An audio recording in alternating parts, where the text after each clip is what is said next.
This is Chris from 2anyoneusa.com, and I'm reviewing the interview of Wall Street Journal interviewing 21, and it was Lee Hawkins who did the interview, and he actually looked like he knew what he was doing. The way he answered some of the questions, you could tell he wasn't 100% fan, but you can tell he definitely did his research on it. So some interesting facts were CL was asked if South Korea is the biggest fan base, and they said no, Japan. She made it sound like Japan is their biggest fan base, so I did not know that.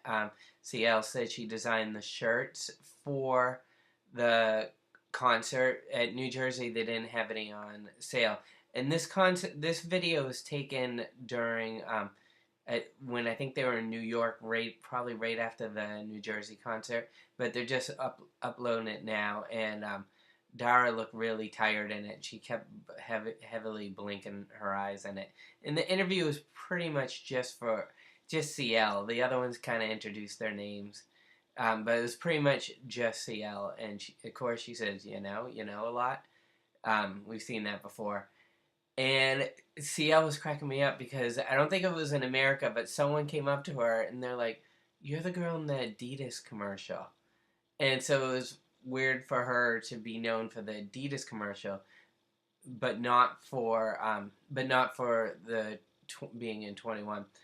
And they said that they have a Facebook site, but they said that they made it sound like in America. The interviewer said that the most YouTube users of 21 are in America. In America. So South Korea uses YouTube less than us to look up 21. But they said our Facebook site in America is bigger than their Facebook. So I don't know what they're talking about. I don't know what Facebook site they were referring to, but they were definitely saying that America has a big Facebook site that's about 21 that's bigger than theirs. And one of the biggest things CL said that I thought was interesting is she feels that in South Korea and Japan they're famous, but she really doesn't feel famous in America. So I thought that was interesting. And they said that they were compared to Backstreet Boys. So CL was like, really?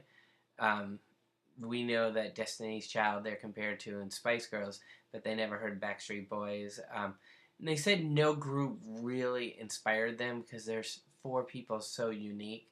And they talked about how Pretty Girl was the song that they performed and decided that they would all be together, that someone decided it. And she talked about their 2-in-1 reality show where CL's like says she has an alter ego where she's CL and then she has her own life, and she kind of splits them up. So when they were doing the 2-in-1 reality show, which is fun, when I watch that, I'm always amazed about that one. But she says that it kind of like invades into her personal life, and they see her without makeup and stuff, and they're like always on the camera. But it was really funny because at that point, the interviewer seemed like a psychiatrist. Like, CL, what do you think about this?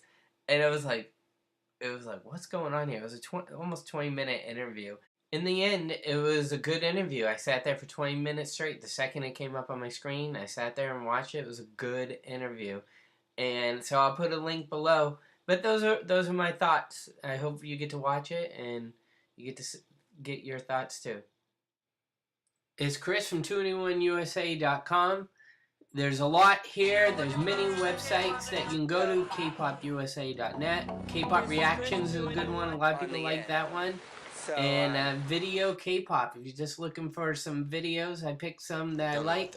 I've been on location, USA, Korea, Hong Kong, Philippines, and all over the place looking for K-pop band from MTV.